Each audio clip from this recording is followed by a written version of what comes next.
It's Tromonte and friends. Let's have a conversation. Hey, it's Tromonte and friends. Subscribe to the channel. Click the subscribe button. Thank y'all for supporting.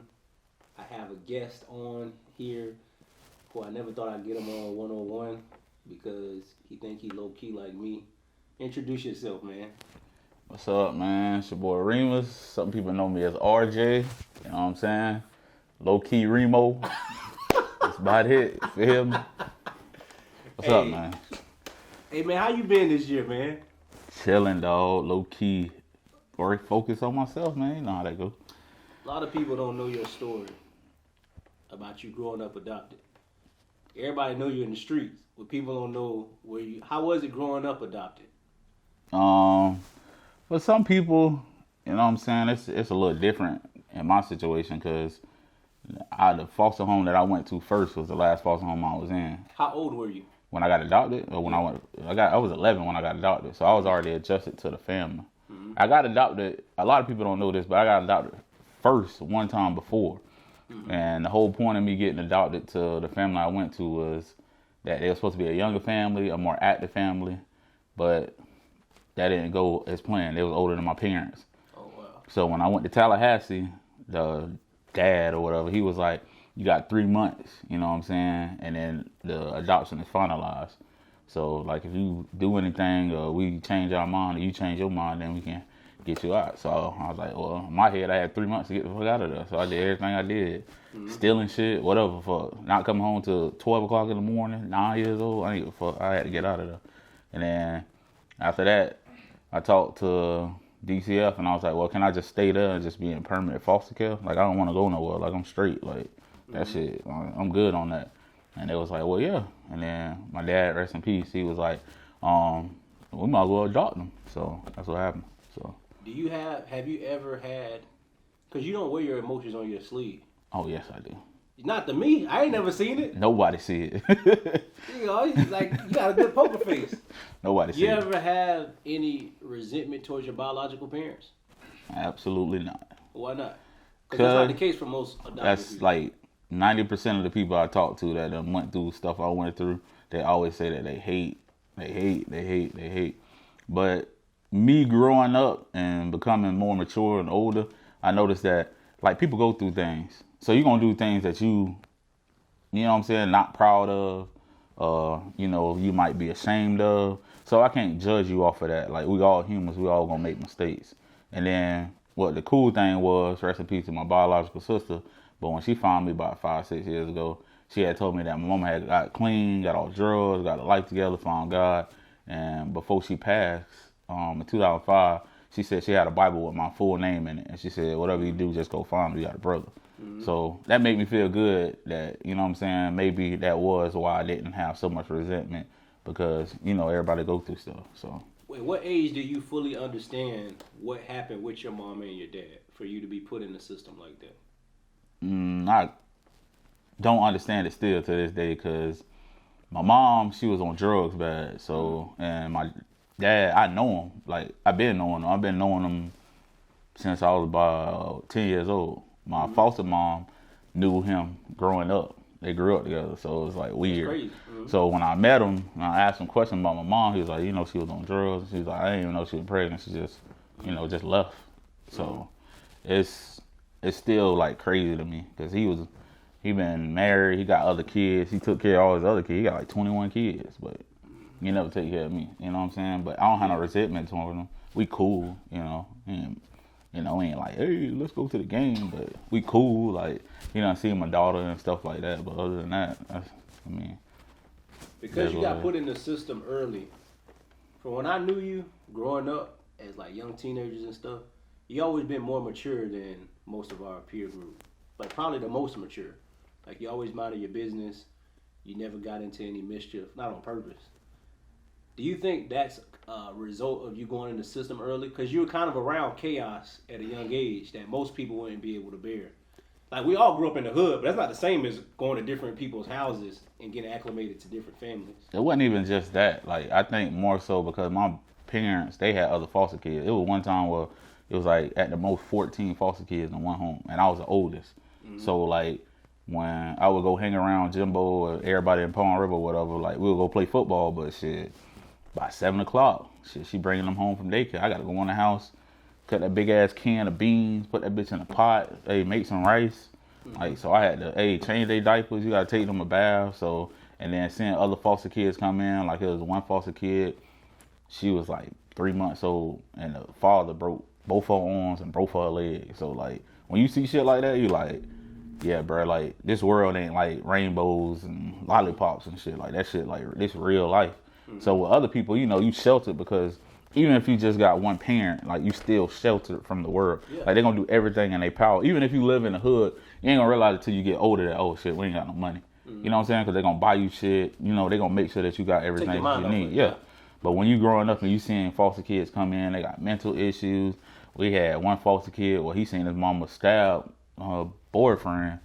So it's like, you done seen kids go counseling, all kinds of shit. So it's, yeah, I had to, like, probably about 5, 6 years old, I asked my mom, I was like, when I seen that kid, I'm like, why would somebody break a 3-month-old arm that they had? Like, that's their child. Like, so it made me grow up quick, real quick. You think, in your opinion, like adoption, like kinship adoption, do you think that's like always the best thing for them to go to someone who's in their family, or is it healthier sometimes? I know it's situational for people to go to completely different families and grow up differently. I was talking to somebody about this. I might have been my mom.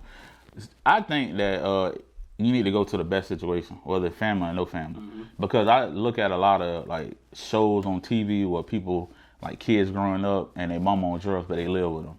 Yeah. Okay, yeah, you with your mama, but that's not the healthiest situation, because what 10, 11-year-old want to go out in the street and be like, have you seen my mama?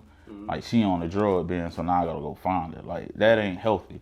So I feel like it's whatever the healthiest situation is. Sometimes going to your relatives is not the most healthy situation. Especially like if you go into like a cousin and the only reason they take you is because you ain't got nowhere else to go. So they really don't want you. It's just like with adoption, like you see the kid, you be around the kid, you interact with the kid, you interact with the parents, you see how they get along. So it's, you know, you could do that. But I would say adoption. Like if you just got a broken family, like the mom, the dad, that side of the family, I would say adoption. Yeah. So yeah. Do you think how you grew up led to you getting mixed up in the streets? Hell yeah. But what was the sole reasoning though? Obviously, you find something in the streets that you're missing from home. Many of us anyway, if that's the case. And did the birth of your daughter, did it really force you to like stop and go a different route? Nah, it was way before that. But to answer the first question, it just, you know, you're around certain people, and even if, like, if my mama watches, she gonna go, oh. Even if you with a loving family and, you know, you adopted, you gonna still feel like a void is missing. Because at that time, I didn't know my biological sister. I didn't know none of my biological family, except for my dad. So it's gonna still feel like a void missing. So I feel like when I used to hang around my friends and do certain shit that I wasn't supposed to be doing, yeah, it felt like, okay, well, this could be family too. And I just was doing stuff that in the back of my mind, I knew like this shit wrong, but I just was like, fuck it, I just still do it just to fit in. You know what I'm saying? I always felt like growing up, I always tried to fit in with people. I always tried to please people. Oh, I'm gonna just do it because everybody else doing it. I want to fit in. But that goes back to my childhood, so I felt like that. So, but what was the second part of it? You said before, because I mentioned your daughter. Oh, yeah. But you said it happened before that. I felt like things happened. Like when Levi got killed, I was like, all right, I'm gonna kind of slow down. But at the same time, I was like, that ain't gonna happen to me. And then God was like, well, if you don't think that's close enough, then when Craig died, that was it. That day, when I got that call, I was like, I'm done, bro. Like, I can't do that. Like, we not invincible. When you young like that, because he died at 21. Yeah. So when you young like that, I'm 22 years old, I'm like, oh, I'm invincible, bro. Like, I'm gonna live till I'm 105. That's what you think. But when you see somebody that close to you, somebody that you're around every single day, and they going like that, it's like, I can't do it no more. Why do we tell ourselves that it's not gonna happen to me? Because I used to say that growing up. You know how I am. Like, man, look, man. Yeah. Whoever I'm with, you know who I know, ain't nothing gonna happen to me. But that's not true. As you can see, anything can happen to anybody at any given time. Even if you're doing the right thing, but if you're in the wrong spot at the wrong time. That's what happened with Craig. You weren't doing nothing wrong. Just at a chilling. party. Yeah. But why do we lie to ourselves like that, thinking that? That's a good ass question, man.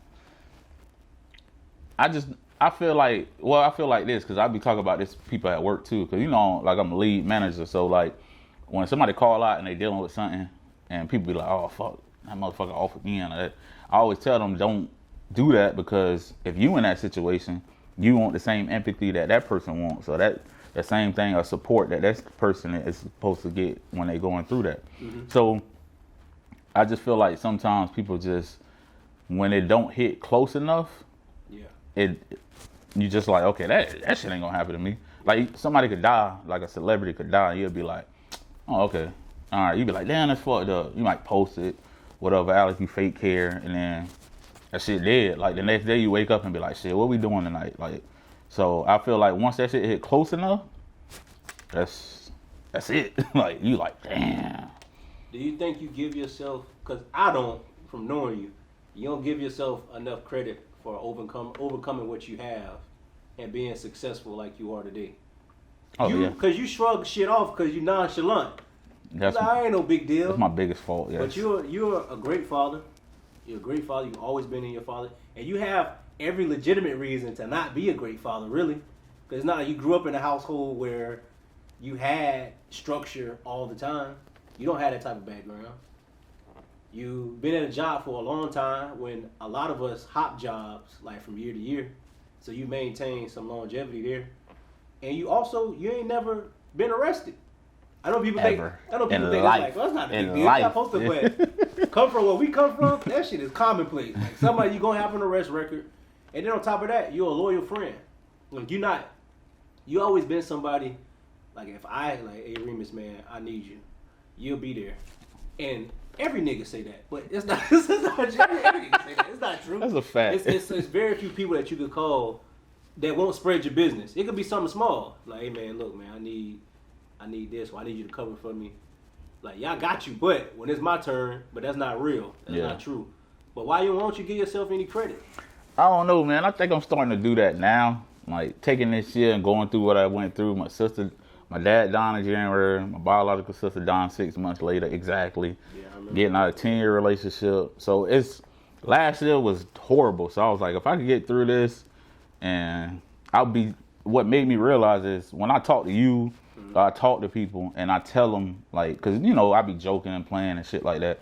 So people just think that's what he do. But then when people start to get to know me and they talk to me, they're like, damn, bro, you done been through a lot of shit. Yeah. And for you to always be so positive and so, like, bro, you need to pat yourself on the back. Now, like, this year, finding God, becoming a better father, even though I was a great one, top 5 dead or alive. Yeah, top 5. And then just really focusing on myself and things that I want and things that I won't tolerate. I think that made me reflect on growing up and everything I've been through. Yeah. And like, man, you got to take more credit for yourself. Like, you got to be like, you a great fucking dude. Like, you got to take that. So if nobody else tell you, who gonna tell you? Nobody. So. And you also, another big thing that I don't take lightly is you went looking for your parents. Most people not gonna do that. Oh yeah.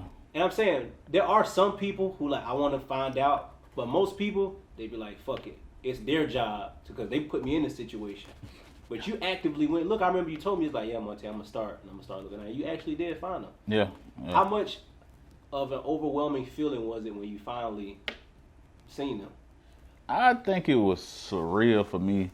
I mean, I think it was bittersweet because my mom passed 2005. So when I met my biological sister, it was cool. But then when I went to the little family get together and I seen people who looked like me, and then they were showing me pictures of my mama, and just like, I'm like, damn, she looked just like me. Mm-hmm. And like, yeah, she used to be like this, and this. Like, oh, so that's where I get it from.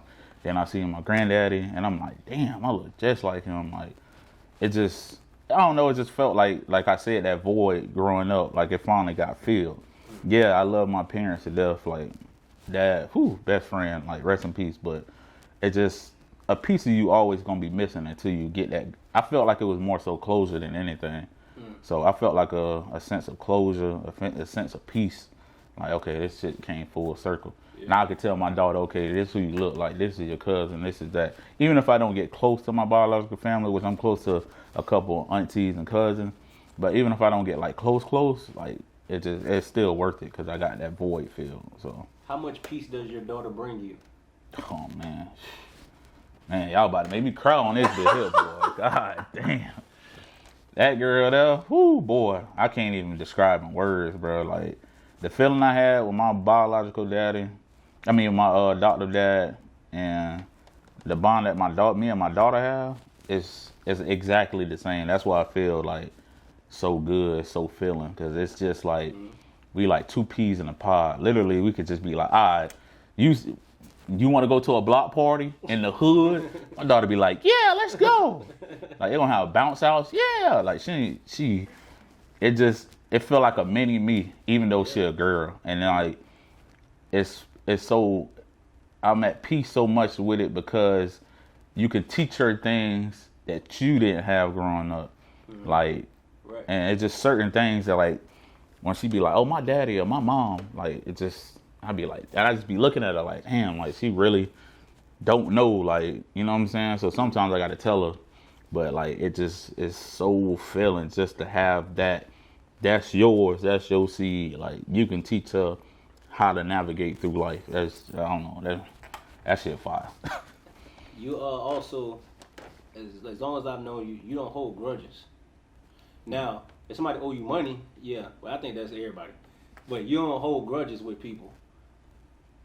A lot of people we know hold grudges from things that have happened a long time ago. Bro, I wish they would be friends, bro. And I think, and I'm not talking about nobody specifically, yeah, I know. But it's a bunch of people. It's a bunch of us. It's ridiculous. When you run in the streets and stuff is happening all at once, you feel like you should apologize for what they did. But even if you're validated in those feelings, you're the one that's holding on to it. So it's really only affecting. You don't know if it's affecting the other person. They might have moved on. Like, that shit is old. But why haven't you been like that? Because it's very rare for some people to grow up in our circumstances to not be resentful towards people and things that have happened. People lost money. People lost a bunch of stuff. People lost their lives. And people were like, yeah, I'm just, you know what I mean? He still got to see me. Yeah. But you ain't never been like that. Because, man, that shit ain't worth it, man. Like, when you go through shit, I be trying to tell people, man, when you go through shit, bro, like, that shit don't be worth it. Like, okay, y'all gonna fight. Then it's gonna escalate to that. Then y'all on the internet. Then that shit affect everything that you got going on. Mm-hmm. And I always been a big energy person. Like, my mama tell you, like, I'm too nonchalant. But I be like, bro, like, I don't care, bro. Like, I can't give that energy. Like, I can't feed into that. Because I seen people growing up. Like my daddy always say, wise people learn from the mistakes of others. I always see people when he used to say, look at this motherfucker. Look at these two motherfuckers. They've been bickering for 3 years and these motherfuckers still ain't talking. You're like, that motherfucker don't even give a fuck about him. So him showing me that and me seeing that, it's like, whenever you feed in the negative shit, that's everything around you gonna be negative. Because that's all on your mind. You wake up like, oh yeah, fuck that motherfucker. Like, it's just, everything is just gonna be negative around you. How can you be positive? Like, if I owe you $300 and you wake up and you text me every single day for 3 weeks straight, like, how you gonna have a good day? Like, how everything around you gonna be positive when you send me three text messages every morning? Like, damn, dog, I wish I had my motherfucking money. It's like, how can you even do anything? Yeah. How can you focus on anything that you got going on? So that's why I don't do it. You got it. That's smart though, especially if you're an adult and you got shit to lose. So you're not as assertive when it comes to addressing things that aren't really that important to begin with. When we met, you want to tell people the story how we met? What you mean? How me and you first met. Oh, this Rico Suave ass motherfucker. I say, man, who the fuck is this wave having ass motherfucker? I brush my hair goddamn day. I can't get one wave in my head. This motherfucker just sitting there. The girl's like, who was that? Like, who the fuck is this nigga? I've been trying to get this girl for 3 weeks now. You gotta knock it off, man. Nah, but he thought I was crazy though. Still, to this day. I ain't say nothing. To this day, still. I used to come without my hairbrush. I just come in a white t-shirt with slides and shit. He used to be like, this nigga crazy. Yeah. But I'd be like, bro, school, this shit boring as fuck. Like, we here to do a job and go home. Yeah. So, well, you go ahead and tell the story, man. That was a story. Well, when I moved over there, I went to the bus stop by myself. Remember, I had the one strap book bag. Yeah, that's why I was like, who the fuck is this cool ass? The motherfucker had waves. I had a one strap book bag. And I came to the bus stop. Of course, you and Jimbo, my brother Jimbo, were there. And me, I ain't never been shy. So I'm going to say, hey. I'm like, hey, what's up? These niggas said nothing. I'm like, hey, man, they might try to jump me, man. It ain't gonna go how they think, but they might try to jump. I'm one person. I'm smaller than both of them. They ain't say nothing. And I was like, yeah, all right, you know. So got on the bus. I think like the first few days we didn't really say nothing. You spoke to me before Jimbo did, because I remember when I was on the bus and Palmer bus used to get pulled over all the time. Whoever the bus driver was, we'll get 10 minutes away. She like, I turn this bitch around. You talking about that black light skin? Yeah, man. I be like, your push ass ain't gonna do shit. Turn around. But I remember I was sitting in front of Jimbo on the bus, and I had said something. He started laughing. He was like, man, you crazy, man. And I think after that. Yeah. But then he told me, he was like, man, yeah, man, I thought you was a bitch ass nigga, man. I'm like. I thought you was one of them niggas, like, you know what I'm talking about? Like one of them niggas, like. What you talking about? Well, you like, if all us going out and we got on fly fit, you gonna look at see what everybody got. You be like, nah, I'm finna go change. I thought you was one of them type of niggas. I was like, what the fuck? They got one strap. Nobody got waves in high school. Like, everybody shit nappy as fuck. This nigga just walking like, yeah, what's up? And then he walked, like, he had like a little walk, like, he was looking and shit. Yeah, over-exaggerated. Nigga smiling and shit. Oh, what the fuck? This friendly ass nigga? You know where the fuck he at? Hey, send that nigga back where he came from, man. That's crazy. But I always, my mom big on, you gotta look the part. Yeah. So I was like, look, I'm gonna look fly as possible. But crazy enough, I ended up being more like you. Black tee. That shit. Like, look, man, I'm just more comfortable just being plain, man. I'm just more comfortable. Bruh, I noticed. See, cause I got a whole bunch of sisters, female cousins. So I noticed like a lot of shit. Like I'd be looking at them and they'd be walking. And when they was younger, they used to wear heels and shit. Their feet be hurting, corns and shit, just to look cute. They could go through all this shit just to look cute. The older they get, they be like, that shit fit too tight. I need to be comfortable. It's all about comfort. Yeah. So when I was younger, I was like, bitch, I ain't finna be comfortable right now. I ain't finna be uncomfortable with shit. Like that. You same. You're the same as you were today. You were like that in high school. But I always appreciate that. You always stayed true to who you were. And that's another thing that I learned from you. Like your integrity. You're not going to change who you are for nobody. Nobody. We used to be at parties. This nigga would leave earlier than everybody else. He's like, I'm out of here, man. Like you said, that energy. He's like, look, man, I'm out of here. Like, man, where you going, man? Like, I'm out of here, man. But you always on point with that. And you the same today. Like, you'll even say, look, man, I'm not coming. Most people won't say they're not coming. They just won't be there. And then you'll be calling them like, hey, man, where you at? But you'll communicate. You'll be like, yeah, man, I ain't coming. Or you'll ask, and I don't think it's bad to ask. I've been saying this going around on social media. I don't think it's bad to ask who gonna be there, because you know who you vibe with. You know who dangerous. You know if these two people are there, something's gonna happen. I don't want to be a part of it. So I thought that was always a little. But you used to kill my ass for that. You was like, why the fuck you? Because I didn't know no better. And then once again, me being like kind of falsely confident, I don't think nothing's gonna happen to me when we younger. We know the same thing. Like, man, ain't shit gonna happen to me. It's gonna happen to me. Everything gonna get shut down if something happened to me. Yeah. But you avoided that because you care more about your peace at the time. Facts. I didn't. I was just a little stupid person. This motherfucker used to be like, hey, cuz. Hey, me, Levi, Sharon, Jimmy, whoever else it was, like, man, ain't shit gonna happen to us, man. This nigga would be like, man, I don't even want to get into that. Yeah, you just like, I'm out, man. Nope. You was smart. Nope. I'm like that today. Like, if I'm invited somewhere, more times than not, I already know who's gonna be there. And then I'm in control of myself. I can't control what somebody else do. Yeah. And I'm cool with everybody, so I'll never think. But that's the thing. Like you mentioned with Craig, you could be in the right place at the wrong time. Literally That at a could be party, it. and that shit just like went It's left. like, and then, you know, as you want to cultivate a relationship, you have a kid. I don't have a kid yet. You want to cultivate a relationship with your kid or me or my wife and stuff. You want to try to stay out of as much trouble as possible. So And- anything that's kind of like sketchy. Yeah, not even that. To piggyback off you saying that, like, I don't understand how people be like, this is my pet peeve. Like, fuck everybody who feel this way too. I'm telling you that now.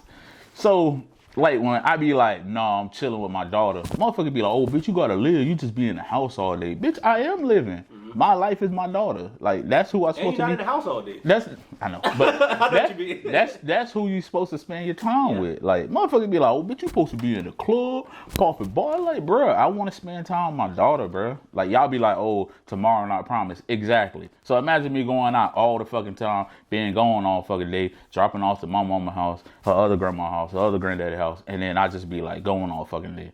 And she only see me. I work all week, then on the weekend, I'm going all fucking weekend.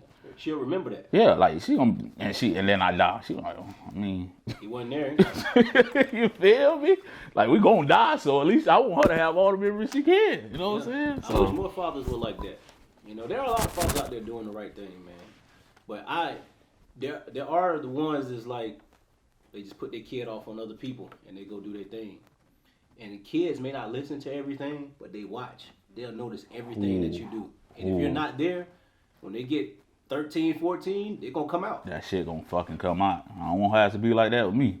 So yeah, I completely agree with that because I had to notice that like a lot with my daughter. Like certain things, like she won't say nothing because she kind of like laid back like me. She'll wait, but once she feel comfortable enough to say something, you be like, damn, you really is paying attention. Yeah. So like that's why I always be cautious of what I say and what I do. Like even when me and her mom broke up. Like, it wasn't like, oh, yeah, fuck her.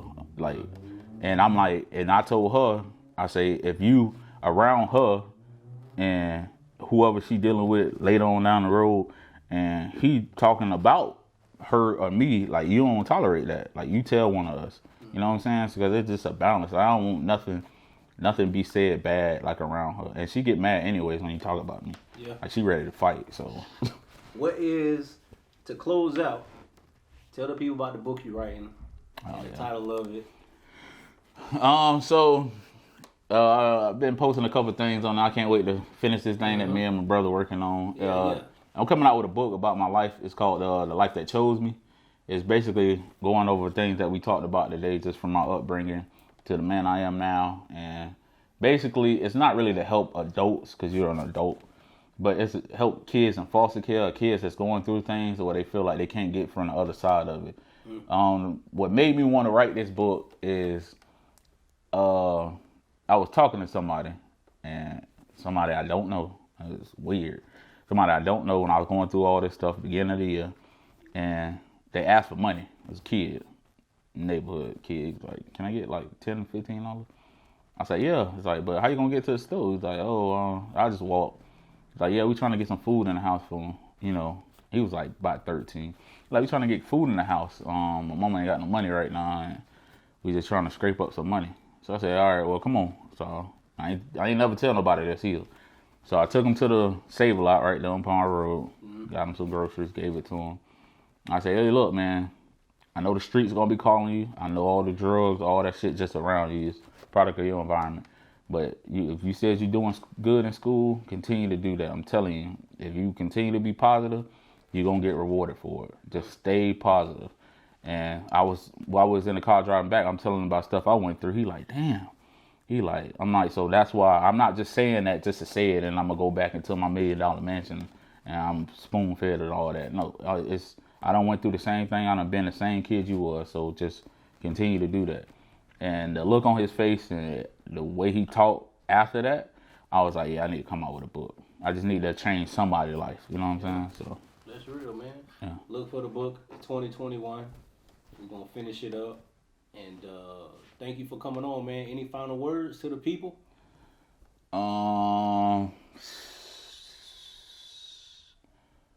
Hey, man, social media is not real. That shit fake. If y'all see him on there, my goodness gracious. RJ Jones. But it's not real. That shit not real, It's man. just a place to have fun, man. So don't take that shit serious that I post. I'm not really like that in real life. Maybe. That's it, man. But thank y'all for watching the episode. Once again, you'll see the book coming 2021. RJ Jones, follow him on Facebook, but he might delete it tomorrow, so take that with a grain of salt. 6 more months. Take that with a grain of salt, and subscribe to the channel, and y'all stay safe out there. Peace.